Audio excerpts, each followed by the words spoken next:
하나님의 큰 은혜를 찬양하고 감사하고 있습니다. 여러분, 사람이 얼마나 사람다운 사람인가, 얼마나 됨됨이가 됐는가, 또 얼마나 성숙한 인격을 가졌는가, 그 한마디로 말하면 그가 얼마나 은혜를 감사할 줄 아는가. 정말 감사할 줄 알고 은혜를 아는 사람일수록 그는 성숙한 사람입니다. 오늘날 은혜를 모르는 시대가 됐어요. 은혜를 받고도 은혜를 줘버리고 오히려 반항하고 또 은혜를 발로 차버리고, 한마디로 말해서 세상이 엉망이 되어버린 거예요. 그러니까 윤리와 도덕이 무너지게 되고 질서가 파괴돼서 가정도 사회도 교회도 정치도 경제도 혼란을 거듭하고 있습니다. 이것은 우리 신앙생활에도 마찬가지입니다. 그의 신앙이 얼마나 성숙한 신앙인가, 그것을 알 수 있는 척도가 있다면 그 기준은 그가 얼마나 하나님의 은혜에 감사할 줄 아는가, 얼마나 하나님의 은혜를 은혜로 받아들이고 하나님의 은혜 가운데 살아가는가, 그것을 보면 알 수 있습니다.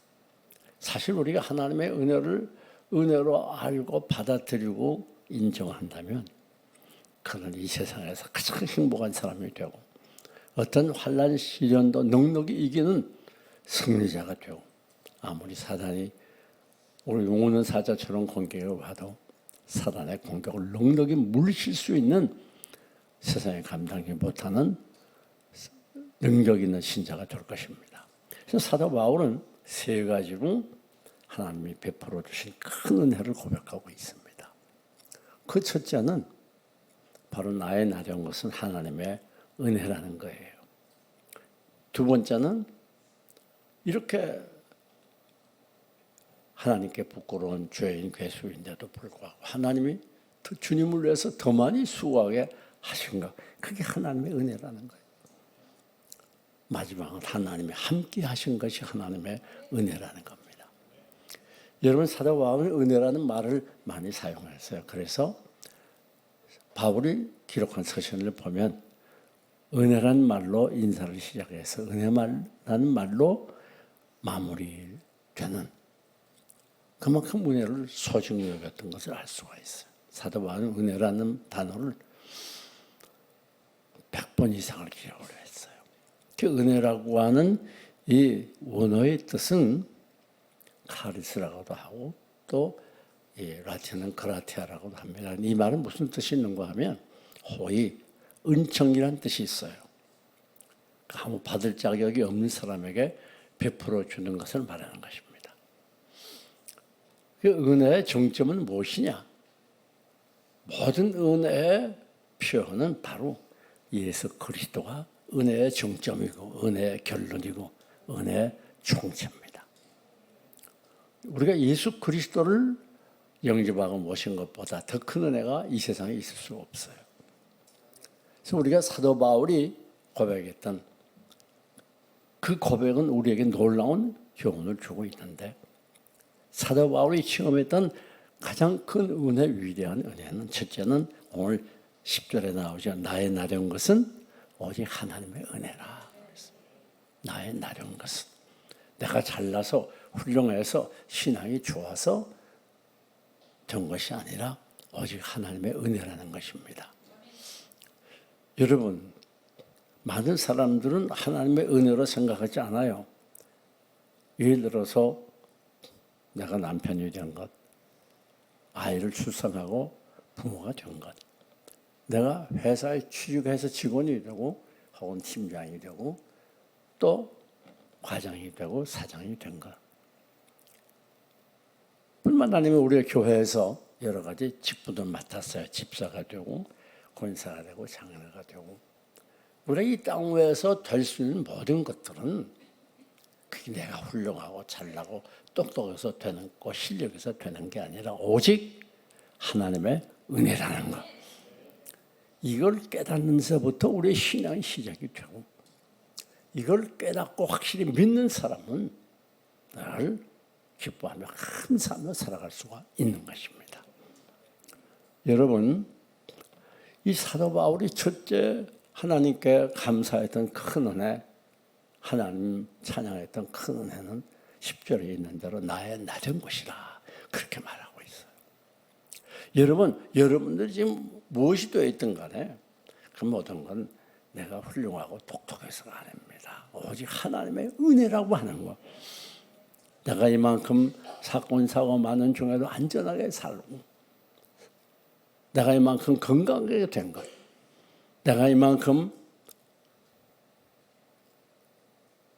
오늘날까지 하나님의 축복을 받으며 누리며 살게 된 것, 이 모든 것들이 한마디로 하나님의 은혜라는 걸 깨닫는 사람은 그 신앙이 자라게 되고 성숙하게 되고 이 죄 많은 세상의 죄를 이기고 깨끗하게 살아갈 수 있는 거예요. 은혜는 힘입니다.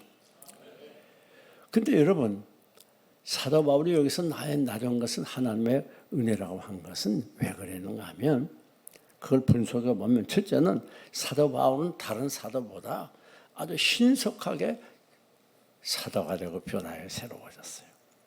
다른 예수님의 제자들은 예수님을 3년씩이나 따라다니면서 예수님이 행하는 행위를 보고 배우고 또 깨닫게 됐어요. 그래서 예수님의 사도가 된 거예요. 그런데 이 사도 바울은 그렇게 된 게 아닙니다. 사도 바울이 기독교인을 핍박하려고 다메섹으로 가다가 갑작스럽게 변화에 새로워졌어요. 다메섹으로 가는 도중에 예수님께서 나타났어요. 환하게 빛을 비춥니다. 사울아, 사울아, 내가 나를 왜 핍박하느냐? 저는 예수님이 누군지 모르면 예수님이 도대체 누굽니까? 그러니까 나는 내가 핍박하는 예수라. 내가 일어나서 도시로 들어가서 집가라는 거리에 가면 그게 아나니아라는 선지자가 있어. 그건 앞으로 내가 어떻게 행할 것을 알려준다. 그 강력한 빛 때문에 눈이 멀었어요. 그래서 부축을 받으면서 예수님께서 말씀하신 곳에 찾아갔습니다. 그리고 아나니아라는 선지자가 이 눈이 먼 사울을 위해서 기도해 주니까 눈을 보게 되고 그것에서 사흘 동안 금식기도하고 완전히 변화해 새로워지는 거예요. 그래서 복음이 증인이 되지 않습니까? 여러분, 그러니까 다른 사도처럼 그렇게 여러 해 동안 예수님을 따라다녀 배운 게 아니라 순식간에 변했어요. 이것에 대해서 사도 바울은 얼마나 감사했는지 모릅니다. 이것은 사도 바울뿐 아닙니다. 오늘 우리들도 마찬가지예요. 여러분들이 예수 그리스도를 구주로 영접하고 하나님의 자녀가 된 건 오랜 시간 훈련을 통해서 혹은 노력을 통해서 공부를 해서 된 게 아니에요.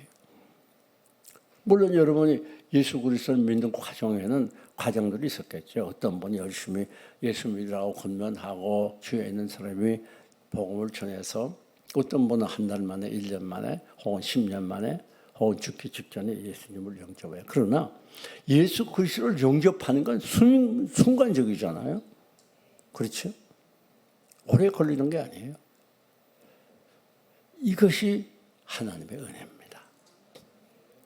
여러분, 우리가 예수 그리스도를 영접하게 될 때에 뭐 시간이 오래 걸리고 노력해야 되고 수고해야 되고 거기에 어떤 경비가 많이 서야 되고 어떤 학위가 있어야 되고 어떤 가문이 있어야 되고 아니면 특별히 뛰어나게 이쁘게 생겨야 되고 그런 조건이 없잖아요. 하나님이 여러분을 많은 이방인들 가운데서 특별히 고르고 뽑아서 하나님의 자녀로 삼아주었어요. 또 오랜 기도한 동안 훈련 받아야 된다. 그게 아니었어요. 대학에 입학하려고 하면 초등학교 6학년, 중고등학교 6학년 12년을 공부해야 대학 입학 자격을 얻는 거예요. 그 합격해야 되는 거예요. 좋은 직장에 취직하려든가 또 어디 내가 원하는 대로 가려면 거기에 자격이 있어야 돼요. 학력도 있어야 되고 시험도 치러야 되고. 그런데 여러분 우리가 예수 그리스도를 영접하는 데는 그런 조건이 하나도 없어요. 그저 마음속에 예수 그리스도를 구주로 영접하기만 하면, 믿기만 하면 구원을 받는 거예요. 참 놀라운 일이죠. 우리가 무슨 구원을 받을 만한 조건이 없어요. 선한 일을 많이 했다든지, 공로가 크다든지, 돈을 많이 가져오면 구원받고 그런 게 아니잖아요. 그저 하나님께서 우리에게 무조건적으로 구원의 복을 주셨어요. 여러분, 불신자들 보면 우리보다 훌륭한 사람 얼마나 많은지 몰라요. 예. 뭐 배운 것이나 또 돈이나 권력이나 명예나 가문이나 재능이나 우리보다 뛰어난 사람이 얼마나 많은지 몰라요. 우리들보다 인격적으로 고상한 분도 많습니다. 그래서 벌써 하나님 모르지만 선한 일을 많이 한 분들 많이 찾아볼 수 있어요. 우리는 따지고 보면 아무것도 없는데, 구원받을 만한 조건이 전혀 없는데 하나님 무조건 여러분을 찾게 해주셨어요. 이것이 은혜입니다. 우리를 위해서 하늘 영광 보좌를 버리시고 이 땅에 오셔서 머리에 가시고 한 손발에 뭐 옆구리에 쫙 찢어서 피와 땀과 진액을 다 쏟아 생명보로 죽어주심으로 우리를 무조건적으로 구원해 주셨으니 이것이 은혜입니다. 이 이상 더 큰 은혜가 어디가 있어요? 하나님의 은혜로 있을 데 없는 자 왜 구속하여 주는지 난 알 수 없도다. 내가 믿고 또 의지함은 내 모든 형편하시는 주 보호해 주실 것을 나는 확실히 아네. 여러분, 나의 나른 것은 은혜라고 고백했던 사도 바울, 왜 그랬을까요? 다음은 그렇게 고백합니다. 나는 횡포자야, 핍박자야. 그런 거로 나는 하나님의 은혜를 받을 자격이 없어. 여러분, 이게 뭐라 그래요? 나는 사도 중에 가장 지극히 작은 자라. 구절 보세요. 하나님의 교회를 박해하였으므로 사도라 칭함받을 자격이 없어. 감당치 못해. 그래서 사도 바울은 사도행전 여러 곳에서 고백합니다. 나는 핍박자고 횡포자였다. 나 같은 죄인이 어떻게 하나님의 사도로 부르심을 받나? 여러분, 그 사도 중에 난 지극히 작은 자야. 나는 죄인의 괴수야. 나는 성도 중에 지극히 작은 자보다 더 작은 보잘것없는 존재야. 그렇게도 표현하시나요? 왜 그런가 하면 이 사도 바울은 원래 이름이 사울이었어요. 그 하나님 믿기 전에 믿는 자들을 핍박하여 가지고 붙잡아서 저 예루살렘에 공을 넘기는 거예요. 그래가지고 구속받아 핍박당하고 죽이기도 하고, 그런데 열정이었어요. 그 사도행전을 보면 이 사도 바울은 위협과 살기가 등등하다고 그랬어요. 이게 무슨 말인가 하면 기독교인들에 대한 막 이 악의가 확 찼어요. 그래서 뭐 어떻게 하든지 한 사람이라도 잡아서 옥에 가두고 죽이려고 한 그런 마음으로 꽉 찼던 사람이에요. 그리고 사도행 7장에 나타나는 초대교회 첫 순교자 스데반에게 대해서도 이스라엘 민족이 돌을 던져서 죽이는 그때 거기에 동의하는 투표를 했어요. 그렇게 악한 사람이었는데 이 사람은 하나님께서 갑작스럽게 극적으로 변화시켜서 우리 기독교사를 바꿀 만한 그런 위대한 복음의 증인으로 삼았다는 것. 여기에 대해서 사도 바울은 다 하나님의 은혜로, 큰 은혜로 하나님을 찬양하며 살았어요. 여러분, 우리도 사실 생각해 보면 얼마나 주님의 베푸신 은혜가 감사한지 몰라요. 아무 공로 없고 의가 없는, 이유가 없는 우리들, 하나님 만세전에 여러분을 택했다 그랬어요. 그리고 하나님께서 택한 자를 때가 되니까 불렀어요. 하나님의 자녀로. 부른 과정은 여러 가지겠죠. 사람을 통해서 부르고 성령께서 감동해서도 부르고 어쨌든 불렀어요. 그래서 여러분이 믿음을 갖게 하고 그리고 중생하게 하고 하나님의 영이 여러분 속에 찾아와서 평생 여러분을 떠나지 않게 하고 그렇게 점점 여러분을 하나님의 자녀다운 거룩한 삶을 살도록 신앙인께 예수님을 닮아가도록 도우시고 또 아무 의의가 없는 죄인들이지만 우리를 의롭다고 인정을 해주시고 놀라운 일이죠. 그 하나님과 이전은 하나님은 우리 하늘 아버지고 우리는 하나님의 자녀고 이런 끊을래야 끊을 수 없는 사랑의 관계를 맺게 했어요. 우리가 원해서가 아니라 하나님이 강권적으로 불가항력적으로 하신 거예요. 예수 믿는 건 내가 믿기 싫다고 안 믿는 게 아니고 믿고 싶다고 믿는 게 아니에요. 하나님이 선택한 자만 불러주시는 것이. 그 하나님의 자녀로 삼았어요. 그래서 이전에 우리가 이 험한 세상 살아가는 동안 두려움이 없습니다. 왜? 하나님의 자녀이기 때문에. 자녀는 하나님이 완전히 책임져 주시는 거예요. 우리 한국 부모들은 자녀에 대한 사랑이 지극하지 않습니까? 사랑이 많은, 정이 많은 민족이죠. 그러니까 미국 같은 경우에는 아이들 고등학교 졸업하면 뿔뿔이 다 흩어져서 멀리 가가지고 대학에 입학하잖아요. 그리고 국가에서 론 얻어가지고 공부하면서 부모 신세 안 져요. 그런데 한국은 얼마나 사랑이 많은지 대학교 들어가도 학비 다 대주고 대학원 들어가도 대주고 결혼할 땐 결혼자금 주고 어떤 부모는 집도 사주고 차도 사주고 놀라운 사람이에요. 부모 우리 한국은 돈만 있으면 실력만 있으면 자녀들을 그냥 결혼하고 애 낳아도 책임져.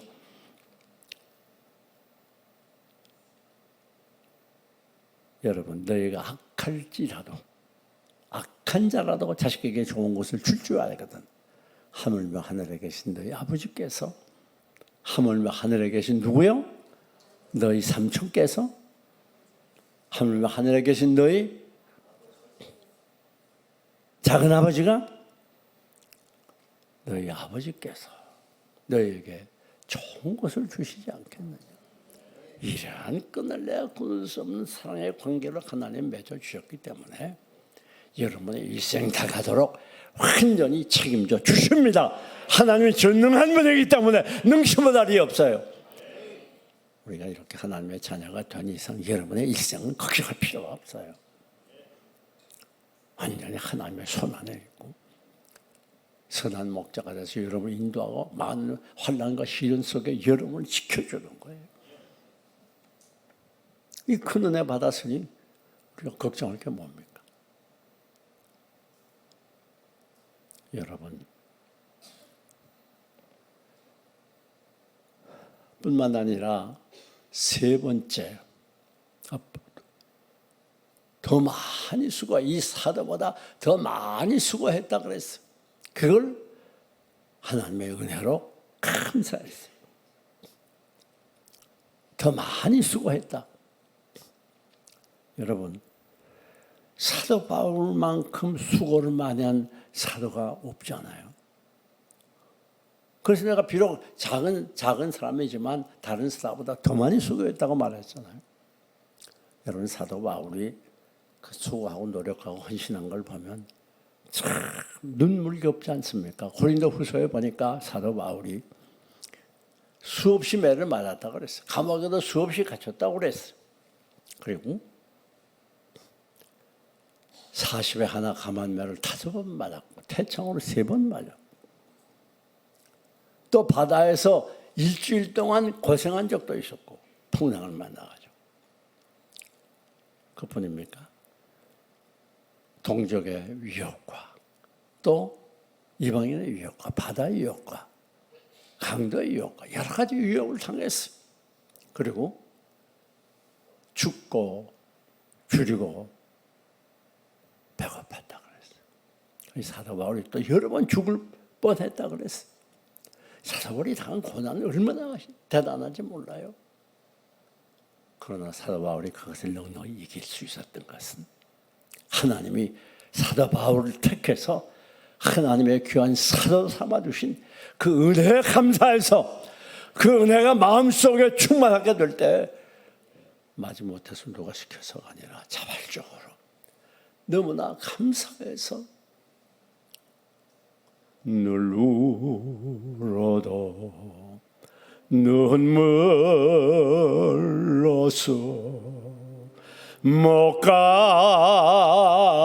줄 알아 몸 밖에도 없어 이 몸 바칩니다. 그 은혜에 너무 감사해서 여러분 사도 바울은 첫째는 신앙생활에 충성했던 걸 알 수 있어요. 여러분 우리가 신앙생활을 한다는 게 쉬운 거 아닙니다.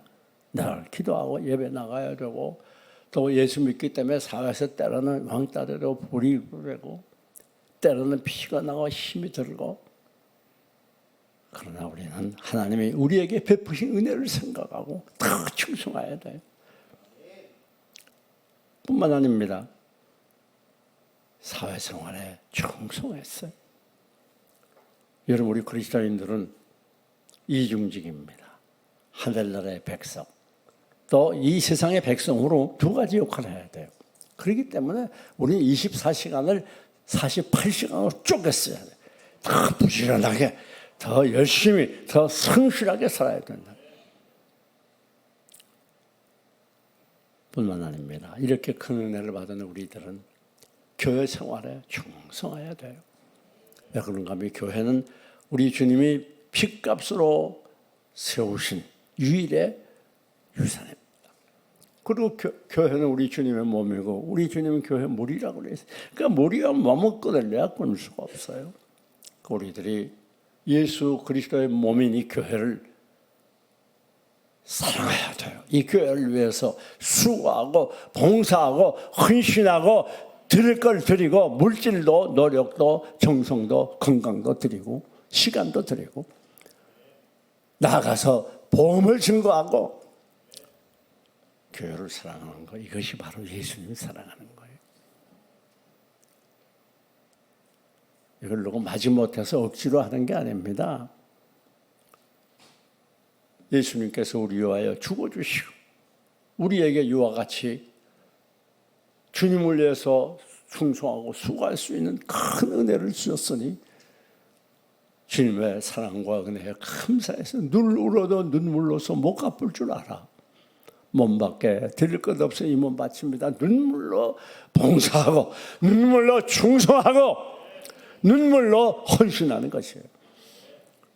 사도 바울은 어떻게 충성했는가 하면 작은 일에 충성했어요. 우리 한국 사람은 주로 큰 일을 열심히 하고 작은 일은 아무것도 아닌 것처럼 생각하는 경향이 있어요. 그러나 우리 주님은 지극히 작은 일에 충성하는 자가 큰 일에도 충성한다고 그래요.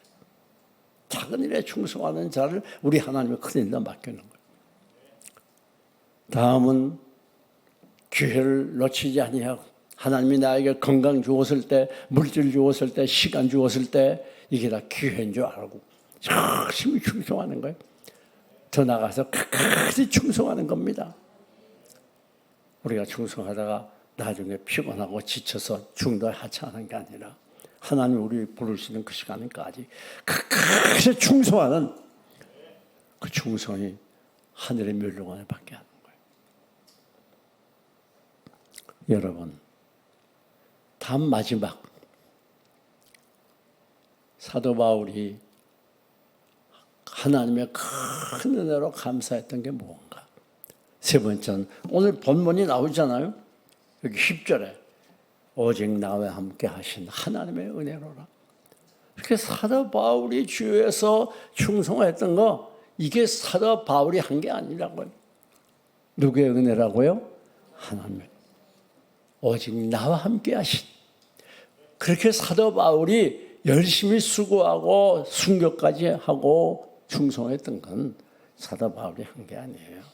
하나님이 하신 거, 어떻게 하나님이 함께 하셨기 때문에. 여러분, 우리 신앙생활에 중요한 게 무엇인가 하면 하나님이 나와 함께 한다는 신앙입니다. 사도 바울이 그 많은 고난도 넉넉히 이기고 승리하고 기독교 역사에 큰 족적을 남겼던 이유는 스스로 힘으로 한 게 아니고 하나님이 나와 함께 하신다는 그 믿음을 가졌을 때에 그는 위대한 일을 할 수가 있었어요. 오늘 우리도 마찬가지입니다. 하나님이 나와 함께 한다는 믿음을 가지면 아무리 큰 환난과 시련이 다가와도 넉넉히 승리할 수 있어요. 하나님이 나와 함께 한다는 믿음을 가지면 아무리 사단의 세력이 강하게 우리를 공격해 와도 사단을 물리칠 수가 있습니다. 하나님이 나와 함께 한다는 믿음을 가지면 아무리 현실이 힘들고 어려워도 우리는 스트레스 받지 아니하고 기뻐하며 감사하며 살아갈 수 있어요. 두려워 말라, 내가 너와 함께 하면이라. 하나님은 우리와 함께 하신다고 약속하고 있습니다. 두려워하지 말라고 약속하고 있어요. 왜? 함께 하시기 때문에. 우리가 어디 가서 무슨 함께 하는 거예요? 세종에서도 함께 하시고 서울 가도 함께 하시고 외국 가도 함께 하시고 어떤 일에도 함께 하시는 거예요. 이스라엘 민족을 지도하던 위대한 지도자 모세 후에 여호수아가 감당할 수 없는 연약한 존재였지만은 어떻게 그렇게 위대한 일을 성공적으로 마칠 수가 있었습니까? 하나님께서 말씀합니다. 내 평생에 너희 너를 당할 자가 없으리니 내가 모세와 함께 있던 것 같이 너와 함께 있을 것입니다. 내가 너를 떠나지 아니하며 버리지 아니하리니 그런 마음을 극히 강하게 하고 담대히 하라. 마음을 강하게 하고 담대히 하세요. 약해지면 안 됩니다. 넘어지면 안 됩니다. 왜? 하나님이 여러분과 함께 하시기 때문입니다. 우리 요셉을 보세요. 요셉이 억울하게 귀한 집 자손으로 보디바의 집에 종으로 팔려고 하지 않습니까? 얼마나 처참한 형편입니까? 그러나 하나님이 함께 하니까 요셉으로 인해서 보디바의 집이 번성하고 잘 됐어요. 하나님이 함께 하니까 요셉이 하나님이 형통했다고 그랬어요. 요셉이 감옥에 들어갔어요. 그런데 감옥에도 하나님이 함께 하니까 간수장이 요셉을 신임을 하고 모든 일을 다 요셉에게 맡겨요. 그것에서도 머리가 됐어요. 보디바의 집에도 머리가 돼서 모든 종을 다 관리했어요. 하나님이 함께 하니까 드디어 왕 앞에 서게 되고 국무총리가 됐어요. 꼭 기억했어요. 우리가 거한 장소가 어떠한 장소이든지 그것이 좋은 것이든 나쁜 것이든 하나님이 함께하면 성공합니다. 잘 되는 거예요. 난 왜 이렇게 힘들게 살아? 난 늘 이렇게 천대몇이 받나? 난 왜 이렇게 늘 가난한가? 왜 이렇게 병이 떠나지 않아? 그러나 걱정하지 마세요. 중요한 건 여러분의 환경이 문제가 아니라 하나님이 함께 하는 것이 중요한 거예요. 그걸 100% 믿어야 돼요. 우리가 예수 그리스도를 구주로 영접하면 그 시간에 성령님 우리 위에 찾아오시고 여러분의 일생 다 가도록 여러분과 함께 해주고 선한 목자가 되셔서 여러분을 천국 가시 안전하게 건강하게 풍요하게 행복하게 인도해 주시는 것입니다. 그런 거로 시편 23편에 내가 사망의 음침한 골짜기로 다닐지라도 해를 두려워하지 아니하면 주께서 나와 함께 하십니다. 여러분 하나님이 함께 하기 때문에 여러분이 어디서 무엇을 하든지 두려워하지 말아야 됩니다. 왜? 하나님은 그것을 함께 하시기 때문에. 외로울 때는 그것을 함께 하셔서 위로해 주시고, 피곤할 때는 그것을 함께 하셔서 힘을 주시고, 넘어질 때는 그것을 함께 하셔서 붙들어 일으켜 주시는 거예요. 사랑하는 여러분, 그런 걸 어떤 경우에도 낙심하지 맙시다. 이제 말씀을 맺습니다. 우리가 받은 은혜 중에 가장 큰 은혜는 바로 예수 그리스도입니다. 예수 그리스도는 은혜의 총체요, 은혜의 본질이요, 은혜의 결론입니다. 그런 거로 예수님이 우리의 생명이 되시고 모든 것이 되시고 전부가 될 때 그는 은혜로 성공자가 되고 승리자가 되는 거예요. 예수님이 여러분과 영원히 함께 있다는 걸 믿을 때에 그것은 놀라운 기적이 일어나게 되는 것입니다.